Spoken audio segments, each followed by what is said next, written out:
नमस्कार दोस्तों, स्वागत है आपका हिंदी नॉलेज शो में। तो दोस्तों, आज 3 रिपोर्ट आई हैं। पहली अमेरिका से, दूसरी चीन से और तीसरी भारत से।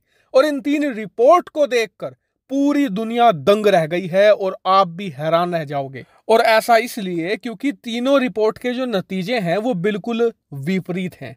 और मैं आपको इस वीडियो में तीनों रिपोर्ट बहुत ही आसान भाषा में बताने वाला हूं। तो चलिए बिना टाइम वेस्ट के वीडियो को शुरू करते हैं। बस एक छोटी सी रिक्वेस्ट है कि आपने अभी तक अगर चैनल को सब्सक्राइब नहीं किया है तो प्लीज कर लीजिएगा। तो दोस्तों, सबसे पहले रिपोर्ट आई है अमेरिका से। स्क्रीन पर आप देखिए, अमेरिकी सरकार ने खुद यह बताया है दुनिया को कि हमारी अर्थव्यवस्था पिछले क्वार्टर में यानी अप्रैल, मई और जून के महीने में कॉन्ट्रैक्ट हुई है, यानी कि घटी है, बड़ी नहीं है। 0.6% कॉन्ट्रैक्ट हुई है। और आपको बता दूं कि अमेरिका में यह लगातार दूसरा क्वार्टर है। पिछले 6 महीनों से अमेरिका की अर्थव्यवस्था लगातार घट रही है। पहले जनवरी, फरवरी और मार्च के महीने में 1.6% घटी थी और अब लगातार दूसरे क्वार्टर में भी 0.6% माइनस में गई है। और यह अमेरिका के लिए एक करारा झटका है, क्योंकि अब अमेरिकी अर्थव्यवस्था मंदी में जाना शुरू कर चुकी है। लेकिन अब आते हैं दूसरी रिपोर्ट पर जो आई है चीन से। दरअसल चीन की अर्थव्यवस्था की हालत भी खस्ता हो चुकी है।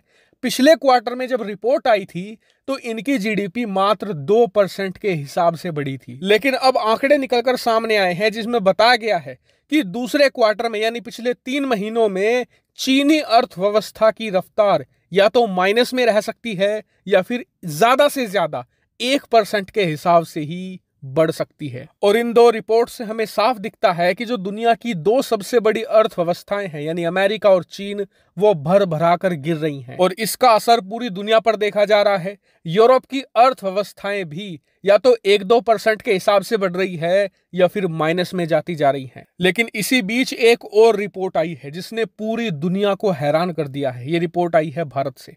आपको याद होगा, अब से 1 हफ्ता पहले मैंने बताया था कि भारत की जीडीपी के आंकड़े आने वाले हैं। और आज भारत सरकार ने ये आंकड़े रिलीज कर दिए हैं और इन आंकड़ों ने चीन और अमेरिका की आंखें खोलकर रख दी है। दरअसल आप खुद स्क्रीन पर देख लीजिए, सरकार ने आंकड़े जारी किए हैं जिसमें बताया है कि भारत की जीडीपी की रफ्तार पिछले 3 महीनों में 13.5% रही थी। यानी कि जहां पर दुनिया की अर्थव्यवस्थाएं घट रही हैं, माइनस में जा रही हैं या बढ़ भी रही हैं तो 1-2% के हिसाब से, वहीं भारत डबल डिजिट में ग्रोथ कर रहा है।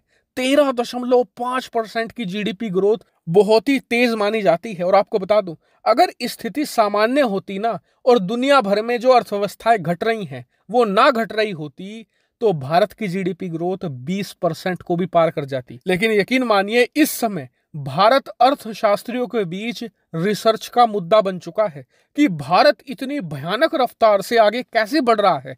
जब पूरी दुनिया का माहौल निगेटिव है, भारत 13.5% की जीडीपी रफ्तार कैसे हासिल कर रहा है। और अगर आप भी इसका कारण जानना चाहते हैं तो आपको बता दूं, इसका कारण बहुत ही साधारण है। पिछले कई सालों से, खास करके जब से कोरोना काल आया है, तब से भारत ने एक बहुत ही स्ट्रिक्ट रणनीति बना ली है। वो ये कि हमारे लिए ना कोई दोस्त है ना दुश्मन है, हमारे लिए तो हमारे देश के हित ही दोस्त हैं। और इसीलिए जब भी भारत को कहीं पर फायदा दिखा तो हमने बिना किसी के विरोध की परवाह किए बिना उस मौके का फायदा उठाया। चाहे वो रूस से तेल खरीदना हो, रूस से कोयला खरीदना हो, वेनेजुएला से पेट कोक खरीदना हो, हमने हर एक वो कदम उठाया है जिससे हमारी अर्थव्यवस्था को फायदा मिला है, भले इसके लिए हमें अमेरिका और यूरोपियन देशों का विरोध ही क्यों ना झेलना पड़ा हो। और आपको यह भी बात बता दूं, अगर भारत इसी रणनीति पर बना रहता है और रूस यूक्रेन युद्ध जल्दी ही खत्म हो जाता है तो इस साल भारत की जीडीपी रफ्तार सारे रिकॉर्ड तोड़ देंगी और हमारी अर्थव्यवस्था की रफ्तार इतनी होगी जितनी आज तक इतिहास में कभी नहीं हुई। इसीलिए भारत के लिए यह बहुत अहम है कि रूस यूक्रेन युद्ध जल्द से जल्द खत्म हो। हालांकि फिलहाल इस वीडियो में इतना ही। Thank you very much for watching video.